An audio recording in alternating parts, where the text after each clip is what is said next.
Hey crew, it's Bit, and I'm back with some more Socrates. Today we're going to be diving into a new work of Plato. This is going to be a new dialogue, and we're doing Critias. We're going to start off here because this is a new one, right? And we want to promote this guy who is giving us free resources to use. So y'all make sure y'all get over to the link provided down below and check out the new translation by David Horan if you would like to support his work. You can do so through his page. But we are going to jump into Critias. Critias, I don't know how to pronounce it, and for it is what it is. I am relieving myself of some ignorance. I am trying to give myself a little bit of wisdom, and I'm trying to help you to get some as well as we go along. Now, this particular dialogue is one of the reasons I am doing Plato at all. I am making a video game, and this video game is based on old world myths, and I am smashing together a whole lot of myths that I needed to see the description of Atlantis and not just hear about it from other people. Like Randall Carlson does a great job setting it out, but reading it myself really did open up a new thing for me. And so I was like, you know what? I need to share this with the crew. And that's why we started this. This particular one is the reason why we're doing Plato at all. And so this is a continuation of the dialogue from before, right? This is the next day from Timaeus. This is Critias. And this is the dialogue between Timaeus, Critias, Socrates, and Hermocrates. I say Socrates at the beginning so people will get the joke and stick around or get mad and leave. So this is Timaeus is finishing up, and then Critias is going to take over. So this is Timaeus. How glad I am, Socrates, to have come to the end of my protracted account.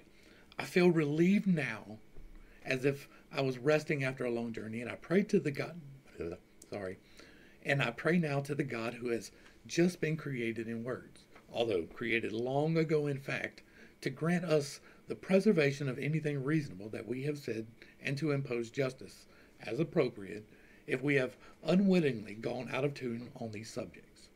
And right justice means returning to harmony the person who has gone out of tune. Now, so that the remainder of our discourse about the creation of gods may be spoken aright, we pray that we may be given the most perfect and excellent medicine of all medicines, which is knowledge. And with this prayer, I entrust the next discourse to Critias, as we agreed. Indeed, Timaeus, although I accept the task, I request some indulgence, just as you did at the very outset. Since I am about to speak on such major issues, I am now making the same request, but in view of what I am about to say, I deserve even more indulgence than yourself. I am quite aware that the request I am about to make is most audacious and more blunt than needs be, but I must make it nevertheless.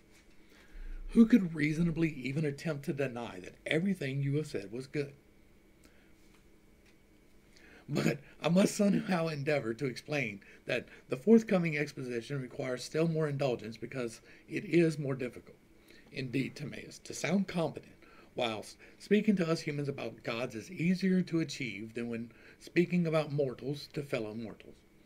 For the inexperience and downright ignorance of the listeners about the subject in question makes it very easy for anyone who intends to speak about them to such an audience, and when it comes to the gods, we know where we stand.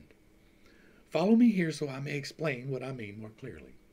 Indeed, anything that is said by any of us must presumably be of the nature of an imitation or representation. Let's look at the production of images of divine and human figures by painters, and how easy or difficult it is to convince the viewers that the imitation is good enough. We shall see firstly that in the case of landscapes, mountains, rivers, and woods, the heaven in its entirety, and whatever resides or moves there, we are satisfied if someone is able to produce an imitation that bears even a slight resemblance to any of these. Furthermore, since our knowledge of things of this sort is inexact, we do not scrutinize or challenge the paintings, but put up with an unclear and deceptive sketch in these cases. But whenever someone sets about producing a likeness of our own bodies, which we are so accustomed to observing, we quickly spot any deficiency and become harsh critics of anyone who does not present us with a full and complete likeness. Well, we need to observe that the same holds for verbal accounts, and In the case of heavenly and divine, we are satisfied with accounts that are likely, even to a small extent. But when it comes to things mortal and human, we scrutinize the accounts with great precision. So, speaking at the moment without any preparation, you will have to forgive us if we are unable to present an account that is fitting in every respect. For we need to bear in mind that to produce an acceptable likeness of things mortal is difficult rather than easy. Now, Socrates, I have said all of this to remind you of these facts and to request more indulgence rather than less for whatever I'm about to say. If my request for this favor sounds fair, please be willing to grant it. Why ever will we refuse your request, Critias? Let us grant the same favor again to our third speaker, Hermocrates, for it is obvious that in due course, when it is his turn to speak, he will make the same request as yourself. In which case, without being compelled to repeat the same opening request, let him rest assured that this indulgence is also available to him when it is his turn to speak, so that he can provide a different preamble. And yet, I forewarn you, dear Critias, of the disposition of your audience.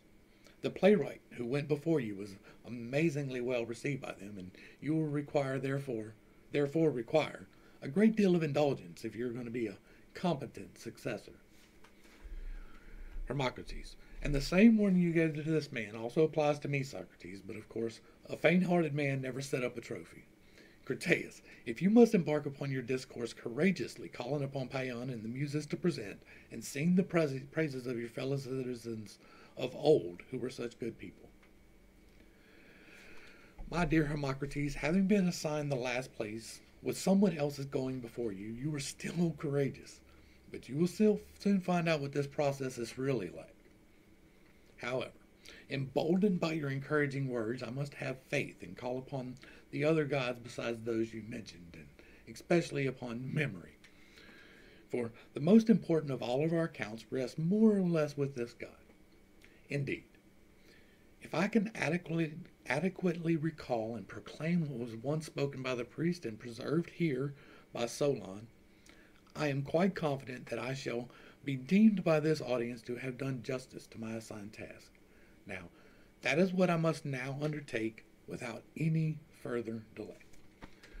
So, Solon was a direct progenitor of Critias, right? He was Critias' grandfather or great-grandfather. I'm unclear on which one it is, but it's in that range. And he is talking to his grandfather, who has made a trip to Egypt. And it is a recorded trip. People know when the time was. And so he went to Egypt, Solon did.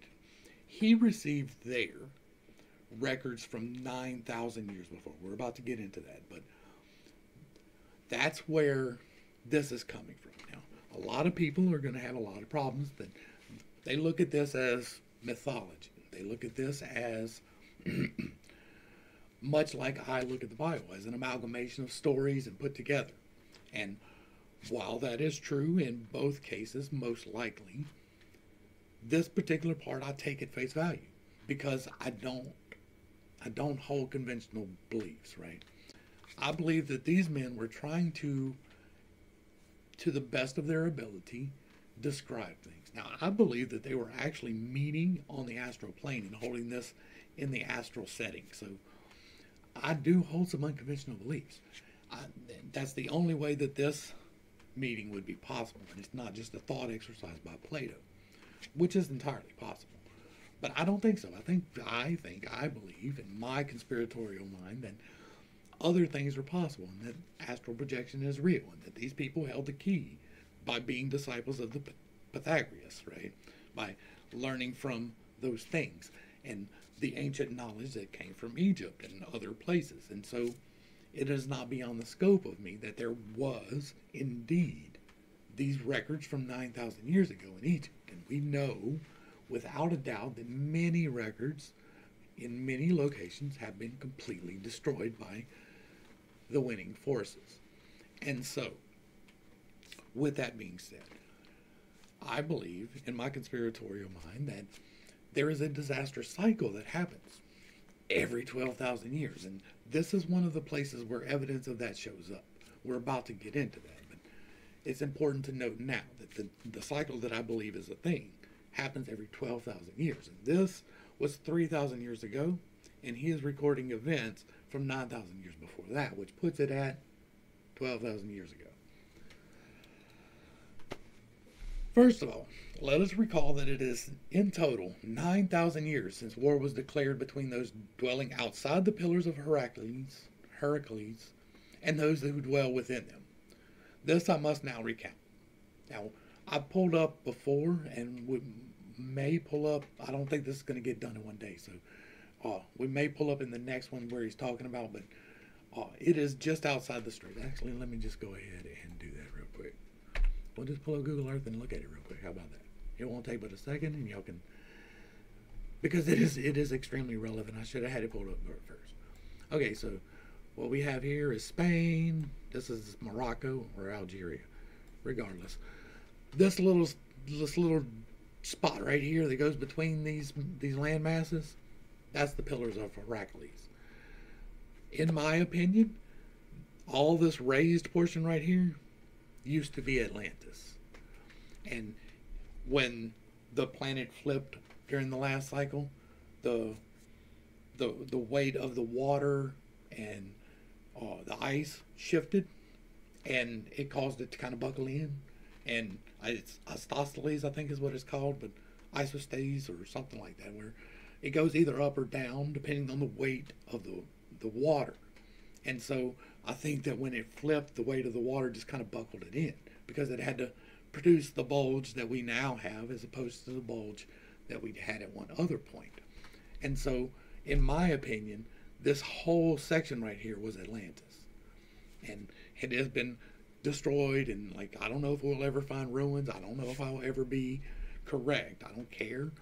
I'm fully happy if they find evidence of Atlantis in the Mediterranean. It's fine with me. I don't care.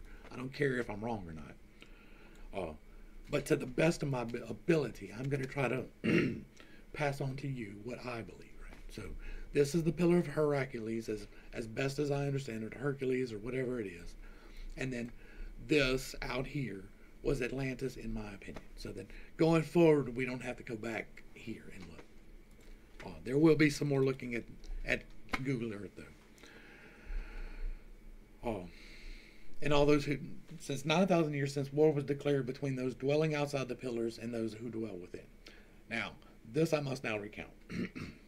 One side was led, and the entire war was said to have been waged by this city of ours, Athens, while the other side was led by the kings of Atlantis, which was, according to reports, an island, once larger than Libya and Asia combined. Now, what is he talking about here? What is Libya and Asia? To them, Libya was from this dividing line west, and Asia was from this dividing line east. Egypt and Libya now were part of Asia then. This was East Asia.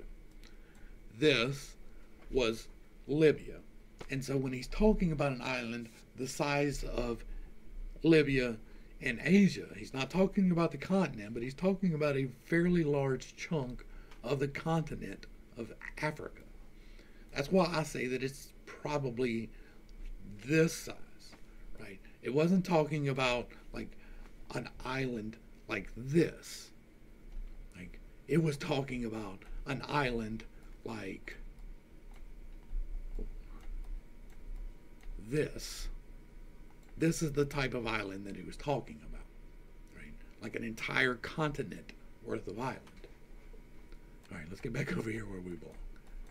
I could have went the other way. It was quicker. All right, so back to Critias. But nowadays, having been submerged during an earthquake, it acts as a barrier of mud, obstructing those who wish to sail out into the open ocean from there. As for the various, now, this was also during either right before or right after the Little Ice Age, so sea levels were a little bit lower than they are now. So the shallow water that we're looking at here was even shallower, right? So it made it hard to navigate this whole area when the water was lower. and it acts as a barrier of mud, obstructing those who wish to sail out into the open ocean from there. As for the various non-Greek peoples, and whatever Greek races there were at the time, the course of our narrative, as it unfolds, will reveal, in each case, the details of what happened to them everywhere.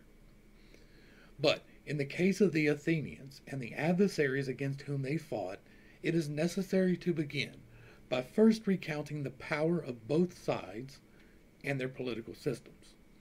And in speaking of these, we must give precedence to our own people. Once upon a time, the gods, without any strife, allotted the entire earth. For it would not be right to suggest that the gods are ignorant of what is proper to each of them, nor, indeed, that having recognized what most belongs to other gods, they attempt to acquire this for themselves through strife. So, by lots, each was justly allotted his own, and they settled their regions. And having settled them, they reared us, their possessions and livestock, except they did not use physical force as shepherds do when driving their flocks to pasture with a staff.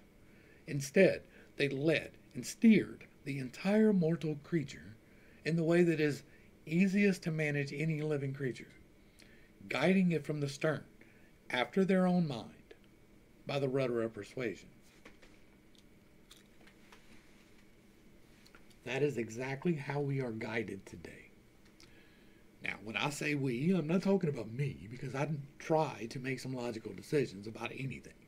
I don't try to fly off the handle.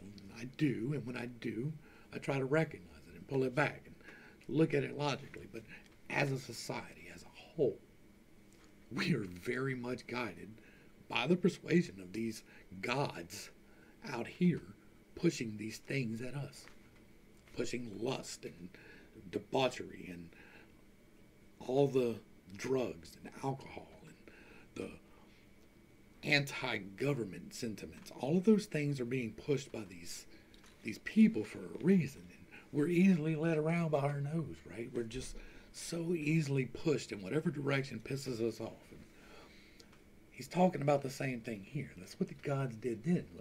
They cajoled you into it. They didn't have to. And for a large part, that is explained somewhat by the mindlessness of the creation at the time. Because up until the Eden event, there was no thought, there was no knowing until that point. Up until that point, we were merely like automatons. Like, we were fleshly creatures called the Adamu. And those fleshly creatures were not like thinking philosophy, right? They were thinking food. They were thinking, I was told to do this. And so they weren't very rebellious. They didn't think for themselves. And that's explained somewhat in this and other parts and other myths. But that is me putting that together, by the way. But I think that this probably is fairly logical as far as creation. Now, that is, I don't think that these gods were actually gods. They were advanced creatures, which is close enough, I guess. I don't know that they're gone. I do know that they're not as open as they once was. I have a whole Bible study where I talk about exactly how open they are. And then they're still here, and they're still guiding in the same manner that they did, right? They don't need to be out front. You probably do not know their names, even if you think that you do.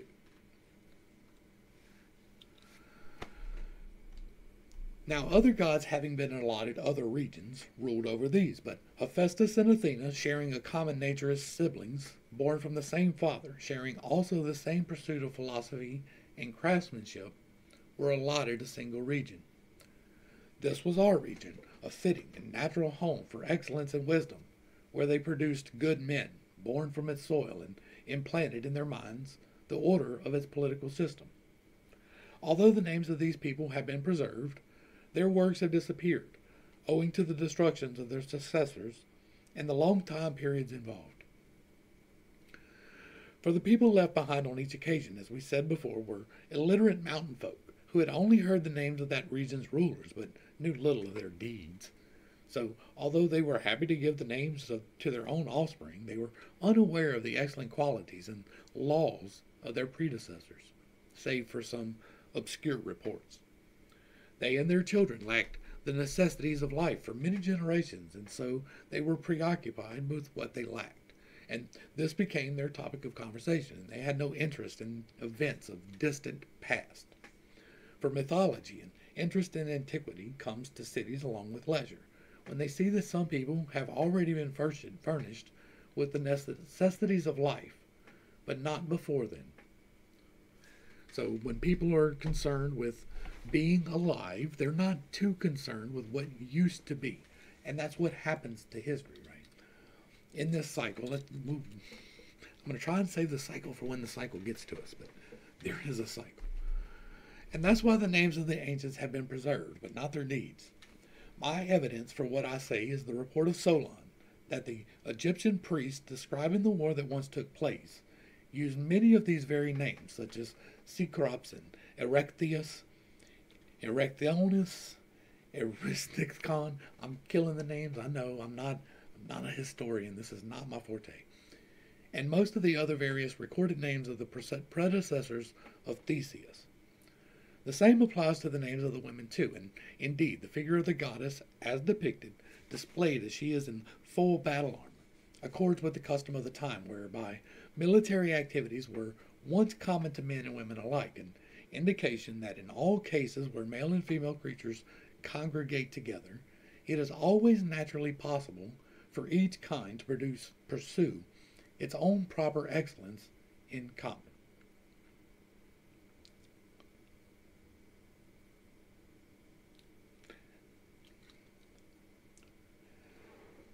It's important to note that at this point in history, in other places, it was very much a patriarchal women are property.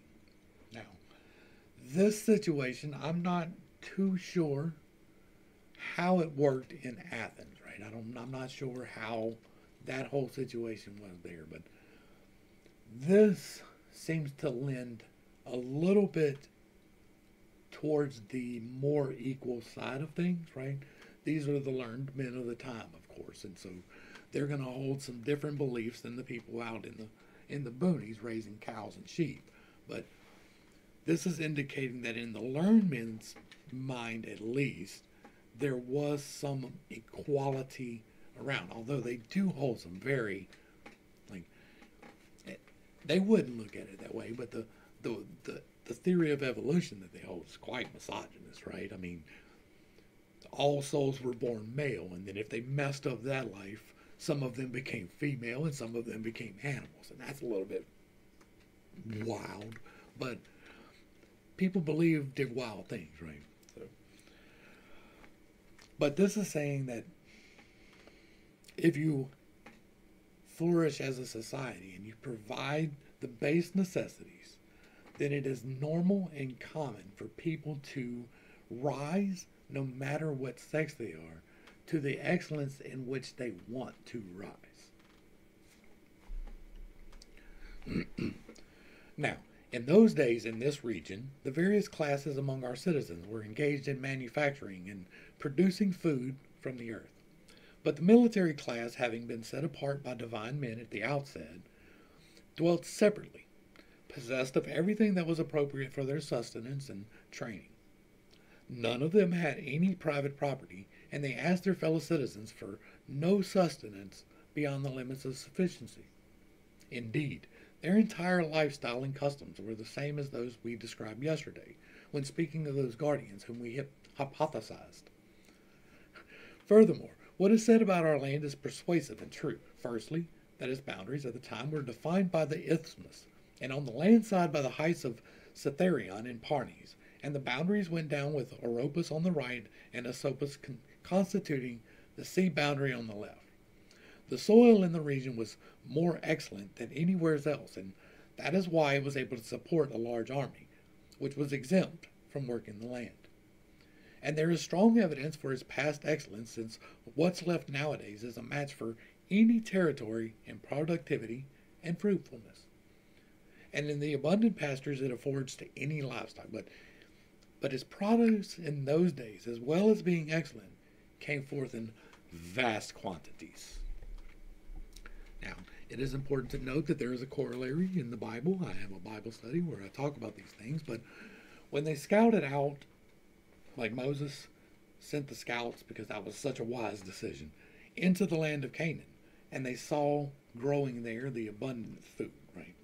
So much, like, they had to carry back the vine between two people because the one cluster of grapes was so big and so heavy that one man couldn't do it. And so that is the type of production that is being described here, in my opinion. It is a correlation between them. Now, let's look at Google Earth again, and we'll go over here to Athens this time. And here is another, this is my hypothesis, right?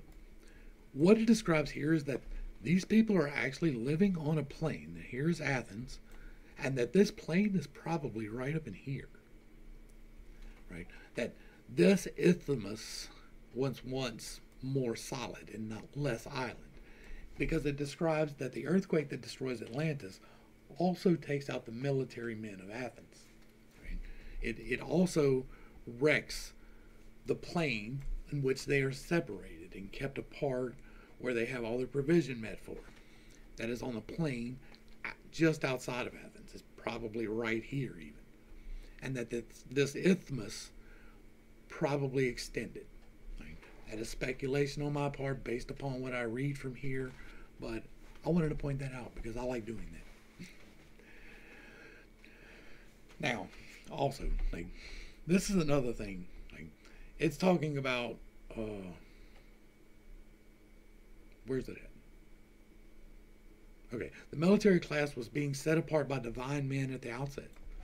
I'm not a fan of this, right? This is not necessarily good. I'm a fan of the all-volunteer army. I think that that's a great thing. I'm not a fan of taking a child and having a priest decide when the child is born that this guy is going to the army and that's where he's going to live his entire life. I'm not a fan of that at all, but this isn't my culture. It's not my times. I have absolutely zero say in what they do. But I do want to point out that I do hold differences between some of the things that they do and say, although I agree in large part with most of it. I don't agree with all of it. And why should we believe this story and what is left of the land of old to confirm this account? The land as a whole is a long promontory, so to speak, extending from the general landmass far out into the ocean, and the seabed round about is of great depth. Huh? No, it's not. That's fairly shallow water. I mean, this over here, that's great depth. But this here, this is all fairly shallow, right? Like, I mean, it's deep, don't get me wrong. But, like, in the grand scope of things, like, this water over here is much deeper than this water over here. Or this water over here. Now, if, say, for instance, this slid over to the east just a little bit and closed out this water, right? And this slid up a little bit.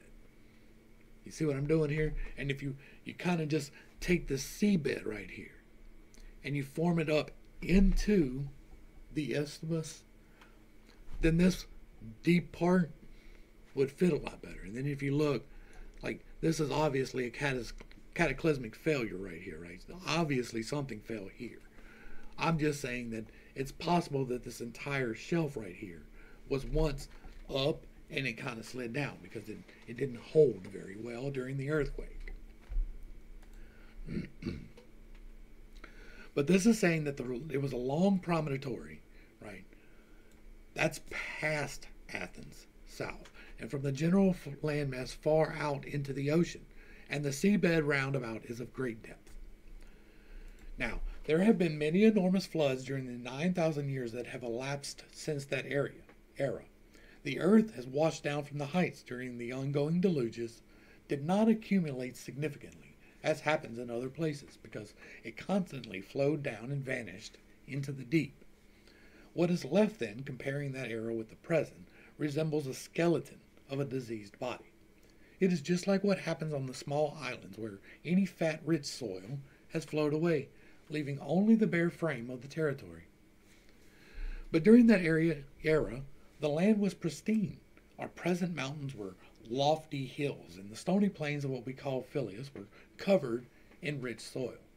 The mountains contained lots of trees, of which there is still evidence nowadays, for although some of our mountains now support only bees, it was not that long ago that roof timbers were cut from the trees there for use in huge buildings, and the rafters still survive to this day. And there were also many cultivated trees, providing fodder aplenty for livestock. What's more, the soil was made fruitful by the annual rains sent by Zeus, which were not wasted, as happens nowadays, by flowing into the sea from a land that has been made bare. Rather, since the land had plenty of soil, it could indeed receive water and store it in impervious clay ground. The water stored there was sent forth from the heights through hollows, providing plenty of flowing water for springs and rivers. The shrines that still remain where the springs once stood are an indication that what we are saying now about this region is true. Such was the natural condition of our region in general, and it was managed, of course, by true workers of the land, dedicated to this task alone, lovers of all things noble with natural talents. They had access to the very best land with plenty of water, governed by seasons that were blended to perfection. The arrangement of the city at the time was as follows. Firstly, the Acropolis then was not as it is nowadays, washed bare of its soil, following a single night of extreme deluge, when an earthquake occurred, along with the third enormous flood, prior to the destruction of the age of Deucalion. But before this, in another era, it was vast, extending from the river Eridanos to the Ilissos, encompassing the Sphinx with the hill of Lycabettos as boundary opposite the Pnyx. The entire was covered in earth and was more or less a flat on top. Outside, under the actual slopes, it was settled by craftsmen and those farmers who worked the land nearby.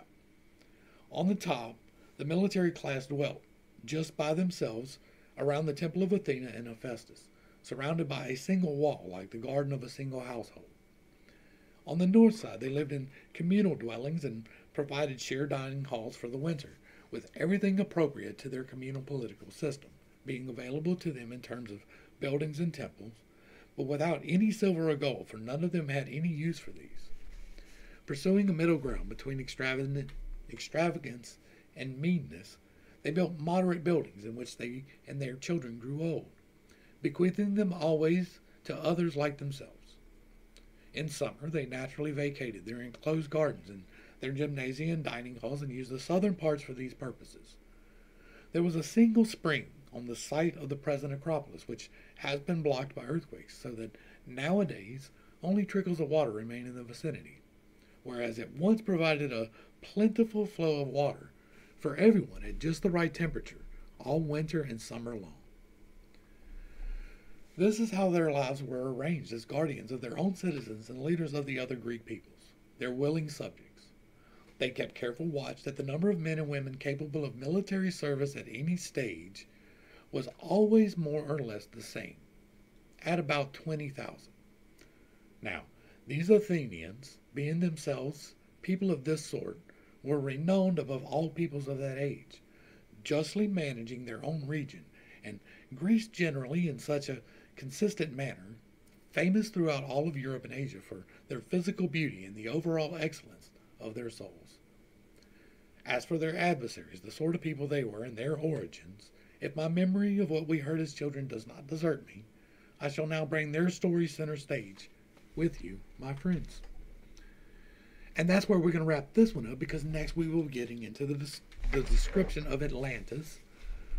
And this was the description of Athens. This was ancient Athens, right? This was ancient to them Athens, 9,000 years before 3,000 years ago. And so 12,000 years ago, before the great earthquake that caused so many problems in so many places that we will be talking about. From the description I read, what I see is that this isthmus was once solidly together. It may have had more rivers and lakes or whatever, but it was fairly a solid piece of land, probably with some water between it and Turkey here.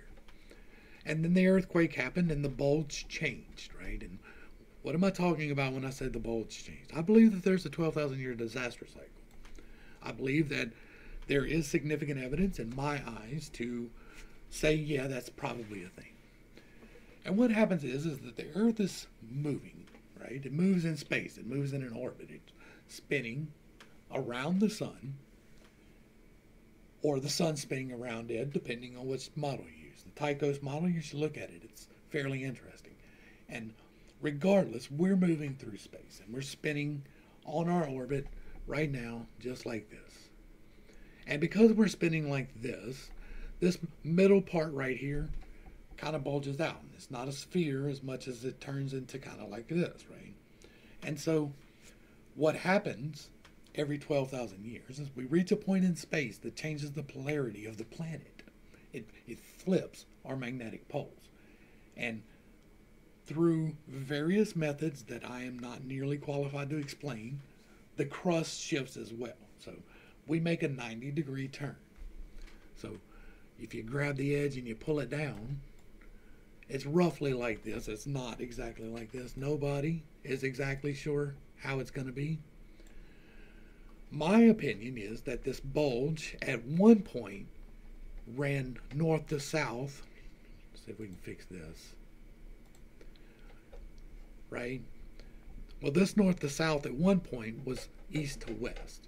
And this bulge was here instead of here.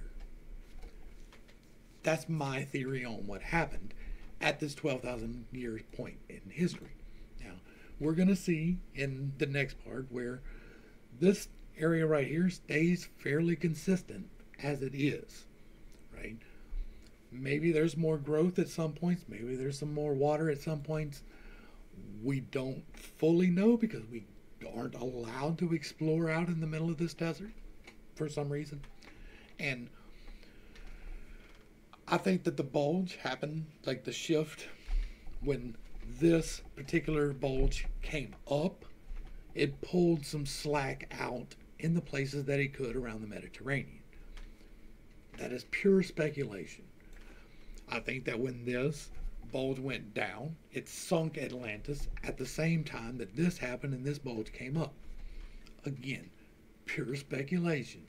But that seems to be, to me, what is being described here in Critias.